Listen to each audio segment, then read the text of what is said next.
Дивоградбите на Матка и во Охрид со месеци ја брануваат јавноста.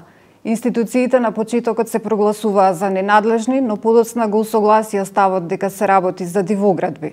Последна беше одлуката на Државната комисија за спречување на корупцијата, која укажа владата да ги одземе ингеренциите од областа на урбанизмот од општина Сарај и да се постапи по сите предмети. Но и од оваа одлука помина повеќе од 1 месец.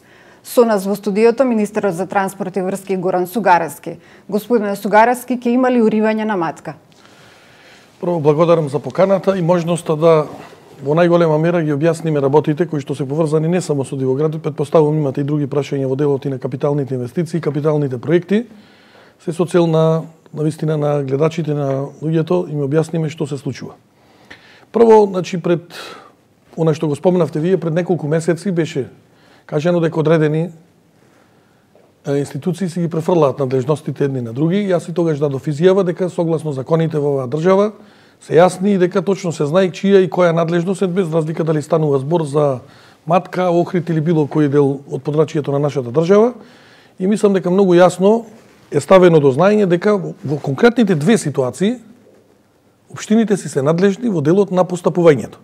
И без разлика, јас апсолутно ги почитувам ставовите и препораките кои што ги дава антикорупцијска комисија, меѓутоа сакам да потенцирам дека согласно законите за градежно земјиште постои друга постапка за додавање на надлежности на општините и исто така и одземање на надлежностите. И затоа врз база на она кое што во моментов се работи, јас колку што знам овие случаеви се заведени како градби за кои што е побарано да се направи легализација.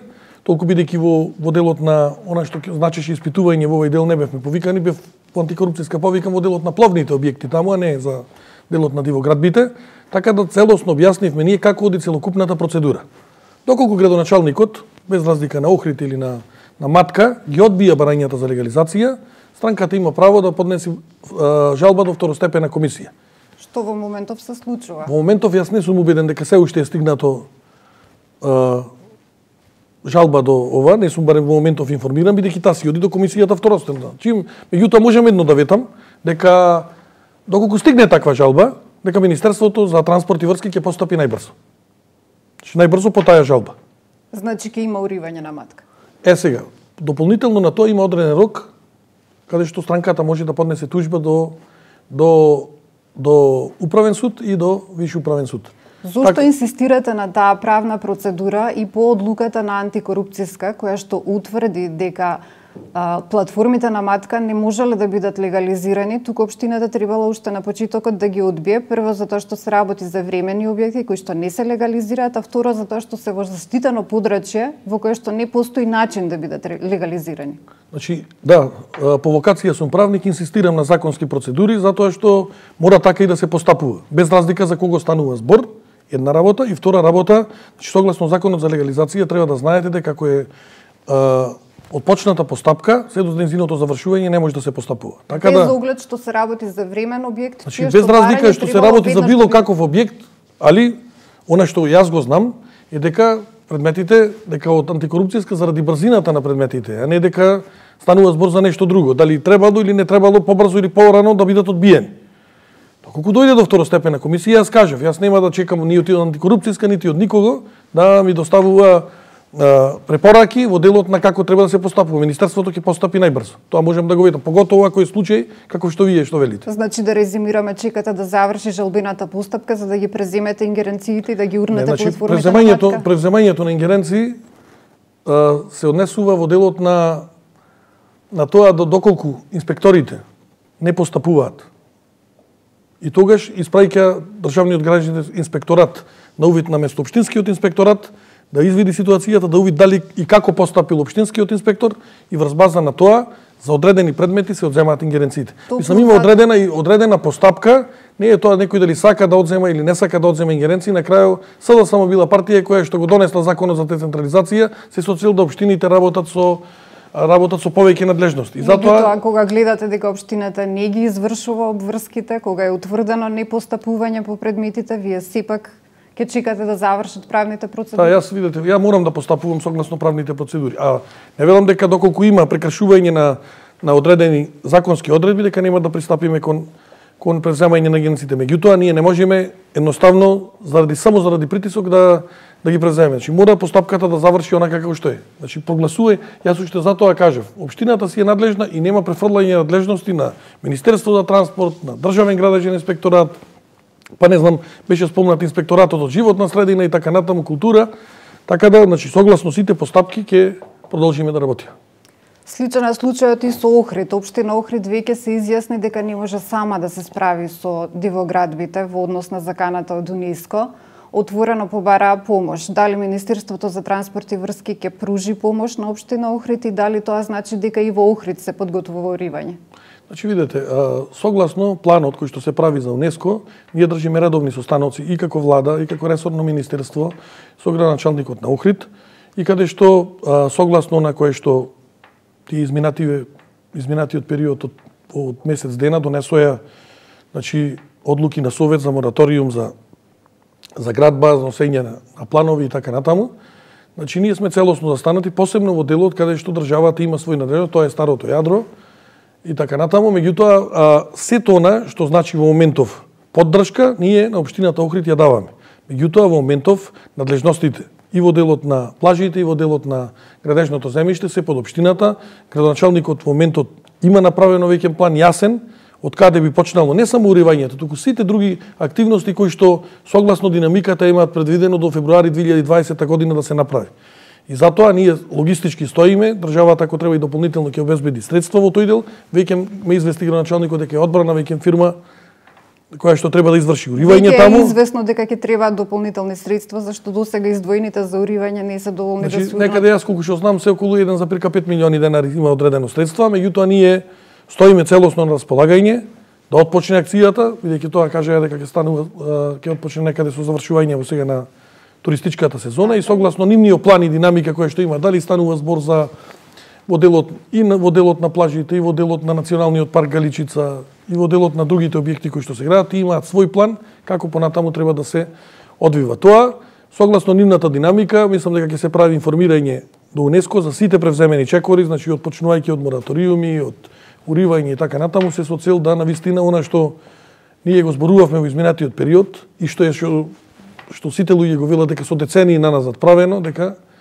општината и државата ќе се справи со тој проблем. Имате ли увид колку дивоградби има во Охрид? Значи во моментот тие работат на тој регистар, очекувам овие денови точна бројка, не би сакал да шпекулирам и паушално да изнесувам бројки, меѓутоа треба да ги видиме колку се и во Националниот парк Галичица, колку се и во другите делови на Охрид, претежно од градежните парцели кои што се опфатени со УНЕСКО. Така да ќе знаеме овој период точна бројка, не би шпекулирал, меѓутоа за неколку дена сега се спомнуваше бројка од 1000 и над 1000. За чие што уривање ќе треба сериозна сума на пари. Далеку поголема од тие милиони пол кои што се веќе одвоени. Значи го одговорив, мислам дека ова прашање во смисла на тоа дека државата максимално стои и тие се средства, да знаете, за оваа година од општината предвидени. Тие веќе со новиот буџет кој што веројатно ќе го креираат во ноември-декември, ќе се определат поголеми суми. За рок до февруар. Не, значи видете, мислам дека не треба да се прави ситуација дека сите 1500 објекти ќе бидат турнати до февруар. Така. Мислам, таму има план и динамика околу во делот на уривањето. Така да, согласно тој план и динамика, согласно средствата кои што има, согласно државата каде што ќе помогне со средствата, ќе се прави план најбрзо тие објекти кои што се диви бидат отстранети. Меѓутоа, факт е дека сега од септември треба да отпочне уривањето на тие диви градби. И да биде пролонгирано и после февруари? Па согласно динамиката, тие се ќе направат колку што може до февруари да бидат отстранети најголемиот дел на тие објекти. Пак ќе кажем. Значи со децении не е постапувано. Сега е направен план. Значи донесен е мораториум, донесени се одлуки за да нема градежни активности, да не се носат планови урбанистички и така натаму. Тоа е веќе еден чекор кој што со години го немало таму.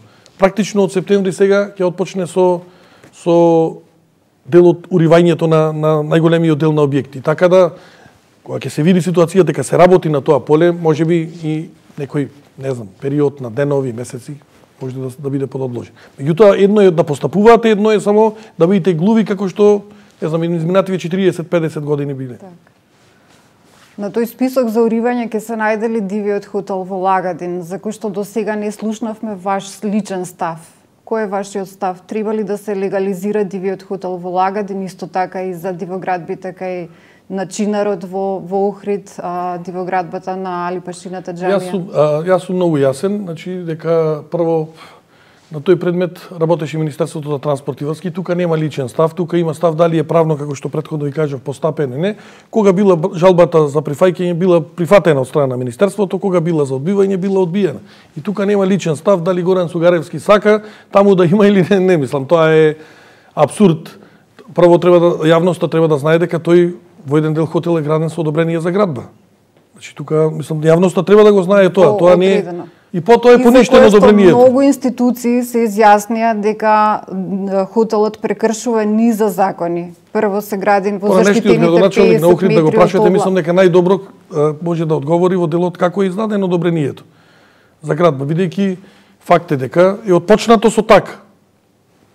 Е сега, значи Министерството за транспорт со последната одлука го има прифатено поништувањето на одлуката на градоначалникот, значи го потврдуваме мислењето на градоначалникот, сега си има правни постапки, сигурно и тој. Значи секаде каде што зборуваме, дали од делот на животна средина, култура, транспорт, надлежности, значи сите тие институции треба да помогнат општината да се справи со сите овие работи. Сите тие институции веќе се изјаснија конкретно за овој хотел дека ги прекршува законите и дека е дивоградба. Добро. Значи Министерството за транспорт ја потврди одлуката на градоначалникот за поништување на решението. Мислам дека одговорив.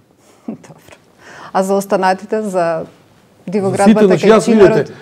Најголемиот проблем, сакам да ви кажам, ако овде се створи дека станува збор за изолирани случаи. Јас ова сето го гледам како пакет. УНЕСКО не посочува таа и таа градба и тој. Значи посочува овде има градби, дали се 1000, 1400 и колку што ќе излезат во регистарот, и со овие градби треба да се отстранат.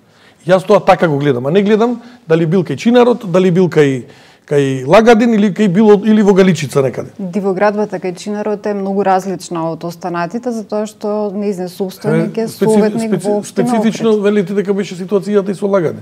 Специфична е тоа. Значи видете, тоа треба да се гледа како сериозен пакет каде што за да се излези во пресред и на општината и на државата им да се постапи по нешто е барање на УНЕСКО и ради државата, не само ради УНЕСКО, мислам дека тоа треба да се гледа заеднички, не треба да се гледа изолирано. Како да ви веруваме дека ќе се постапи законски, кога законот го носи и го менува советникот, кој што и си гласа советникот за собственото одобрение за легализација? Значи видете, советниците не носат закони, така да советниците не може да носат закони, значи парламентот носи закони и тука е чиста работа.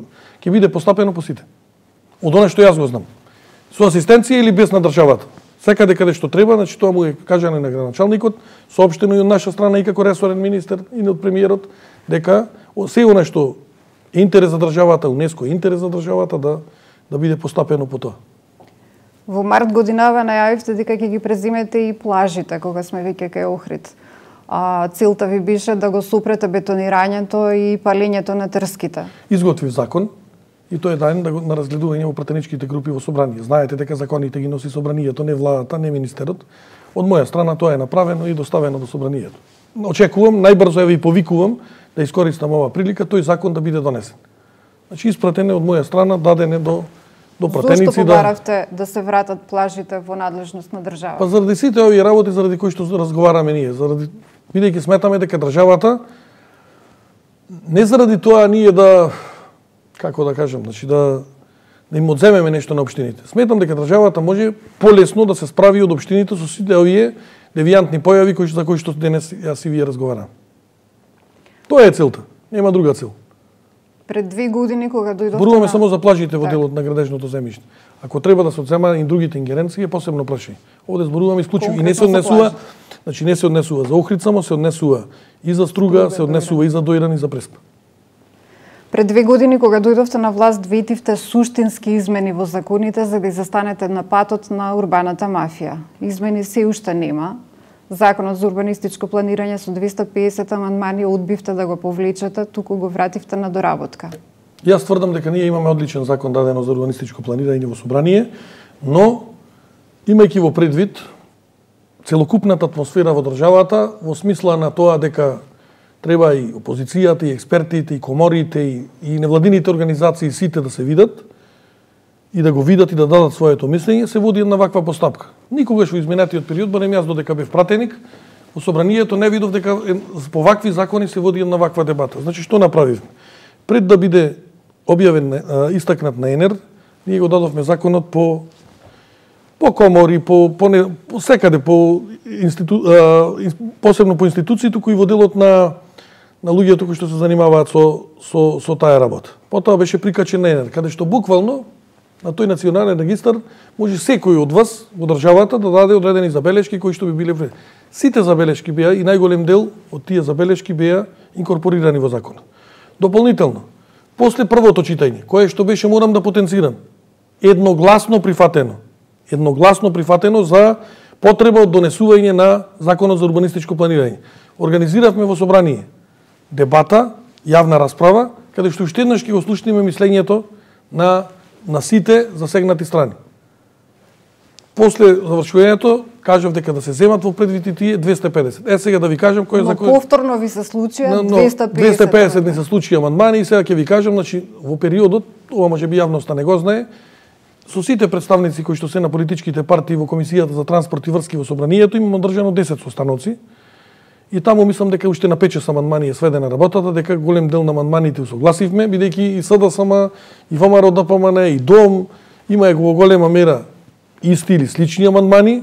Некаде за некои амандмани објаснивме, можеби не беше до крај јасна работата, така се на 5-6 работи е сведена. Очекувам дека од наредната недела ќе продолжат тие состановци се со цел да направиме навистина закон. Јас од она што го гледам на тие состановци, мислам дека целта е да се донеси таков закон. Ако некој поинаку размислува, тогаш ќе остане стариот закон и никој нема ништо да направи. Не знам кои алатки, најдемократските алатки се употребуваат. Да се види мислењето, јавни расправи, прво читање, редовна постапка, мислење на сите, така да видите во едни такви закони кои што се носат. Два моменти за мене е најбитно да се видат. Од една страна да не го заборавиме стопанскиот развој на државата, од друга страна да ги запазиме зеленилата и животната средина. Само на таков начин ние ќе успееме не со компромисна линија на посла подпор, туку на вистина што ни е на целта. Од една страна да се гради во државата, стопанскиот развој да не заостанува, од друга страна да бидат, значи, во сите опфати застапено зеленилото, зачувување животната средина и така натаму. Дали знаете за петицијата за измена на закон, за дополна на законот за градежно земјиште?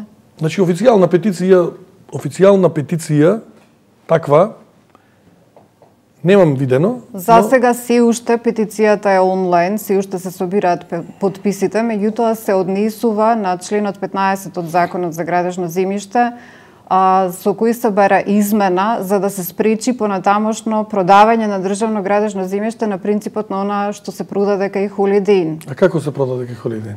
Место собственикот да има само 30% од парцелата, за да ја дооформи градежната парцела и да го откупи државното земјиште, со петицијата се бара тие 30% да пореснат на 80%, па ако некој е собственик на 80% од парцелата да добие право да ги откупи државните 20% што остануваат. Дали може да ве прашам јас нешто?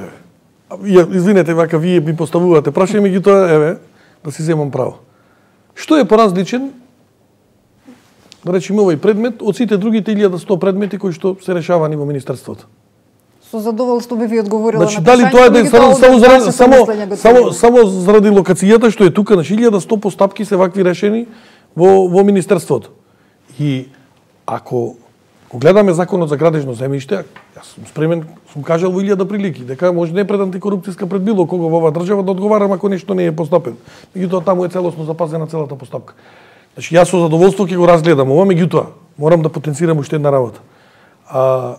Ако е Министерството креатор на сите политики, тоа ќе го прифата. Меѓутоа, за мене исклучително битно е и заедницата на единици на локална самоуправа, тоест и општините, мора да бидат консултирани во делот. Видете, за секоја работа може да се направи и анкета, може да се направи, да се собираат и подписи и така натаму, меѓутоа тоа мора да се види. И не знам баш како е од 30 на 80%, баш би сакал да ми сметате ли дека ова е суштински чекор за заштита на државното земјиште? Од што заштита? Од продажбата? Од начинот на кој што досега се продаваше или се покажа дека е спротивно од желбите и интересите на заедницата. Освен на бизнес. Јас би сакал да го видам многу јасно предлогот уште еднаш и со задоволство со поднесувачите би разговарал да ми објаснат зошто баш на 80%, зошто не е на 90% или на 70%. Како е тоа од 30% и на 80%?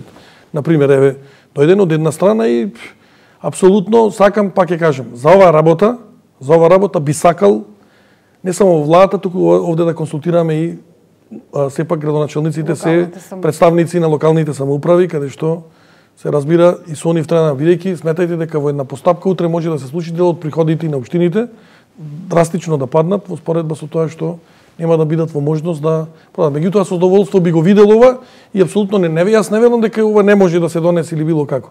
Меѓутоа мора севкупна анализа да се направи на состојбите со цел да донесеме стварно некое подобро решение во моментов од ова. Во однос на железничкиот сообраќај на почетокот на вашиот мандат, кога имаше проблем со исплата на платите во МЖ Транспорт, најавивте можност за приватизација. Дали се уште стоите на истиот став? Значи вака, ние кога станав министер, прво што се соочи првиот ден беше со протест на машиновозачите и во делот на делот на исплатени плати на ова. Сега моментот ситуацијата е таква да таму се зема плата исто редовно како сите што земаат. Таква е буквално ситуацијата. Со тоа што наместо во еден период ја земаат на 2 пати низ месецот, меѓутоа нема такви закаснувања. А во делот на приватизацијата за која што ме прашувате, да се прави анализа, значи анализа се уште се прави и отправени од финансиски аспект. Значи кои аспекти на закони треба да бидат променети во делот на да дојдеме до таква ситуација и финансиските аспекти. Јас да ве информирам, сакам тука е дека долговите на ова претпријатие се над 80 милиони евра, зборуваме без камати, значи се не успеавте да ги намалите воопшто. Значи делот за мене беше најбитно да се исплатат платите кои што беа заостанати. И тие беа кој еден вид долг. Делот средствата доколку бидејќи имаме зголемување, реално имаме зголемување на делот на нивната обемот на нивната работа, така да дел средства се враќаат, меѓутоа станува збор за големи суми на средства и плюс камати на нив. Значи дел се према одредени државни органи, дел се према ЕЛЕМ, МЕПСО и така натаму, така да видиме динамиката, меѓутоа едно знам и тоа што е добро е што имаме одредено зголемување на обемот на работа на Македонски железници транспорт. Во однос на Македонски железници инфраструктура за пругата кон Бугарија веќе јавивме дека се гради еден век. Имаме ли нови рокови кога конечно ќе има воз Скопје Бугарија? Значи видете, јас можам едно да кажем дека со доаѓањето на новата влада најголем процент од Куманово до Белјаковци од пругата е направена. И сметам дека тој дел на таа пруга, бидејќи станува збор за 3 делници, ќе биде направен на почетокот или до средината на наредната година. Такви се моите очекувања. Едновремено во моментов се врши евалуација на понудите за втората делница, тоа е од Белјаковци до Крива Паланка. Значи таму се обезбедени 145 милиони евра средства, од кои што 68 се грант од VBF.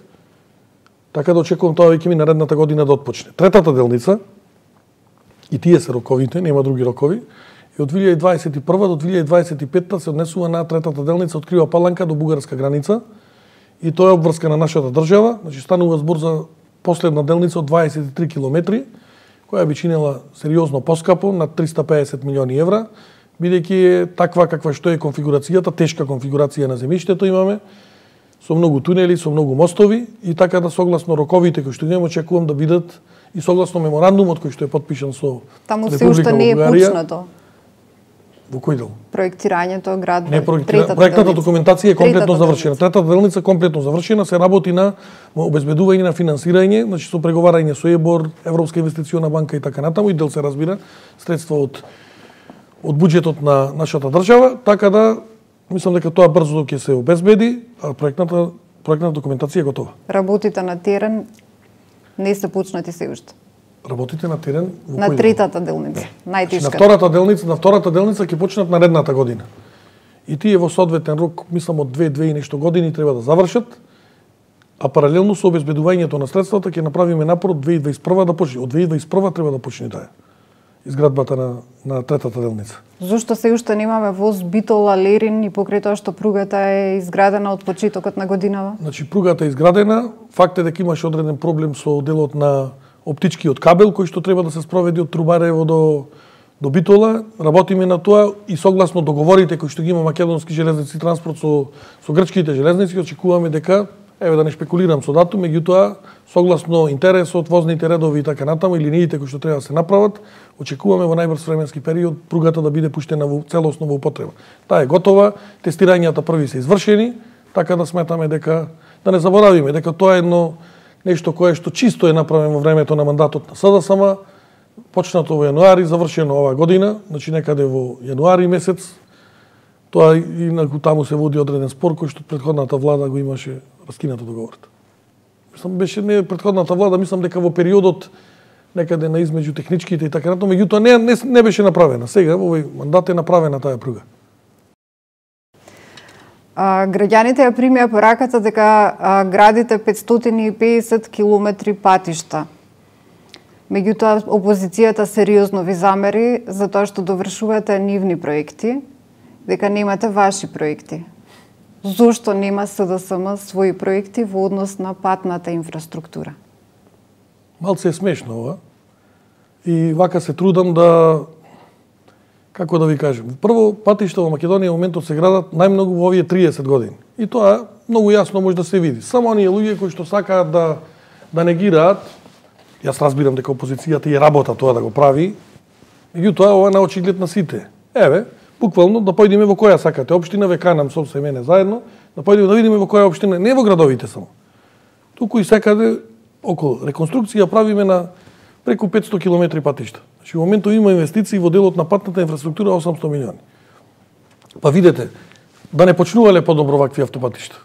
Не знаете каква. Ова нонсенс не видене во градежништвото. Не постои, јас се одговорно го тврдам. Довршувањето ваков пример на нешто во градежништвото, ова што ние го зачекавме. Посебно со автопатот Кичиево Охрид.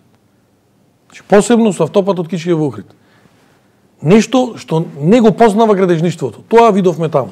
И сега не би сакал наследените проблеми да ги повторуваме, меѓутоа факт е дека мора. И затоа е многу лесно да се обвинува некој кој што сака да направи и прави во моментот, затоа што ни 50%, 2,50% беше Миладиновци Штип. Од каде тие го направиле тој автопат? Ние направивме 50% во година и пол. Тие во 4 години 50%. Ги довршувате нивните проекти. Тука како ги довршуваме? Знаете со како ги довршуваме нивните проекти? Вака, дали знаете за што станува збор? Проект кога е направен и целосно, немало причина тие во 4 години да не го направат. Тие се во 2014 година. Зошто не ги направиле, како што велат, станува збор за 40 километри, дека било за 2 бандери, било за... Замислете, може да замислите дека Груевски немаше да пушти пат, ако било се готово, дека само префрлање на 2 бандери било? Еве јас го поставувам вака гласно прашање. Сега на нивната забелешка ви одговарате со прашања, а не одговарате... Не, ќе одговорам јас многу директно. Еве би го издвоил, еве Битола Кременица и чист проект на СДС. На пример, еве ќе ви набројам многу. Меѓутоа еве еден ќе ви земам.